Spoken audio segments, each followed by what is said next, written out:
प्रथम वर्ष गृह विज्ञान की सभी छात्राओं का इस पहले थ्योरी लेक्चर में स्वागत है। आज जो हम आपका लेक्चर स्टार्ट करने जा रहे हैं वो आपका सेकंड पेपर है। उस पेपर का नाम है गृह प्रबंध, है ना। तो गृह प्रबंध जानने से पहले सबसे पहले हम ये जानें कि गृह प्रबंध क्या है, इसको हम कैसे परिभाषित कर सकते हैं। तो देखिए, ध्यान से अगर देखें तो गृह प्रबंध दो शब्दों से मिलकर बना है, गृह प्लस प्रबंध। गृह का मतलब होता है घर और प्रबंध मतलब उसकी व्यवस्था करना, यानी ऐसा विषय जिसके अंतर्गत कि घर को किस तरह से व्यवस्थित रखा जाए या उसकी व्यवस्थाएं की जाए, जिसका अध्ययन इस विषय में किया जाता है, उसे गृह प्रबंध कहा जाता है।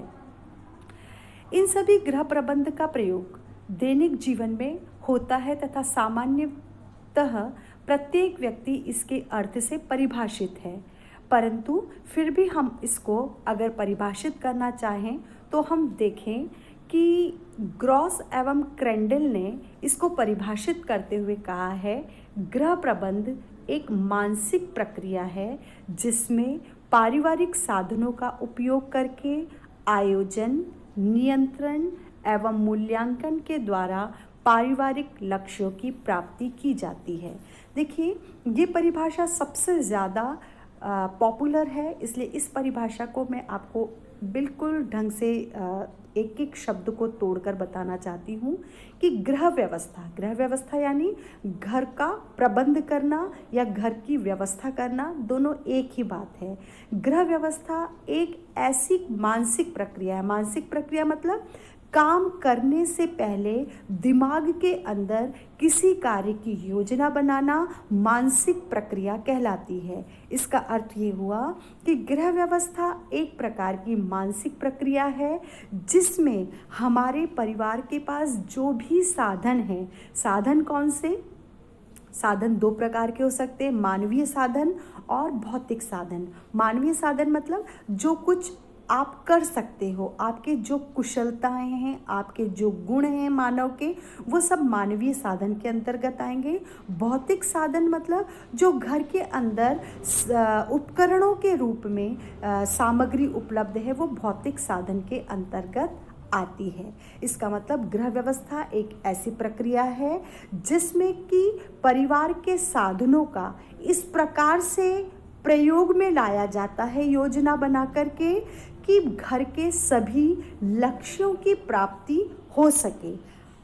काम जब हो जाता है, उस कार्य के पूरा करने के बाद उसका मूल्यांकन किया जाता है। मूल्यांकन मतलब उसको देखा जाता है कि जो घर के साधन, चाहे वो मानवीय थे चाहे वो भौतिक थे, उनका जब हमने अपने लक्ष्यों की प्राप्ति में उपयोग किया तो कहाँ तक हमारे मूल्यों को या हमारे लक्ष्यों को हमने प्राप्त किया, यही प्रक्रिया जो है वो मूल्यांकन कहलाती है।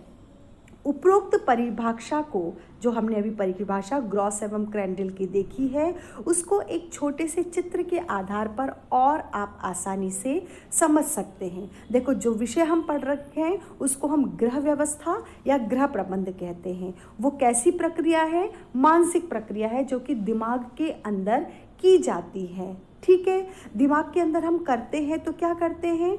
पारिवारिक साधनों का उपयोग करते हैं। कैसे करते हैं? उसकी योजना बनाते हैं। आयोजन जहाँ लिखा है, योजना बनाते हैं। योजना बना करके उसको नियंत्रित करते हैं। नियंत्रित करते हैं का मतलब जो योजना हमने बनाई है उसको हम अपने जीवन में लागू कर देते हैं और अंत में हम उसको देखते हैं कि जो योजना हमने अपने लक्ष्यों को पाने के लिए बनाई थी उसको हमने कहाँ तक प्राप्त की है। अब जो योजना बनाने के लिए हम मानवीय और भौतिक साधन यूज़ करते हैं वो हैं धन, समय, शक्ति, भौतिक वस्तुएं, रुचियाँ, योग्यता, कौशल, ज्ञान, ये सारी चीज़ें जो हैं वो मानवीय और भौतिक साधन होते हैं जिनकी की मानसिक रूप से प्रक्रिया बनाई जाती है, उसकी योजना बनाई जाती है, उसको नियंत्रित करके जीवन में लक्ष्यों को प्राप्त करने के लिए जीवन में उसको लागू किया जाता है। और जब वो योजना पूरी हो जाती है तो अंत में देखा जाता है कि हमने जो लक्ष्य प्राप्त करने का प्रयास किया उसमें हम कहाँ तक सफल हुए या कहाँ तक असफल हुए, अगर असफल हुए तो क्यों हुए, ये प्रक्रिया जो है वो मूल्यांकन कहलाती है। इसी विषय को हम कल और आगे बढ़ाएं।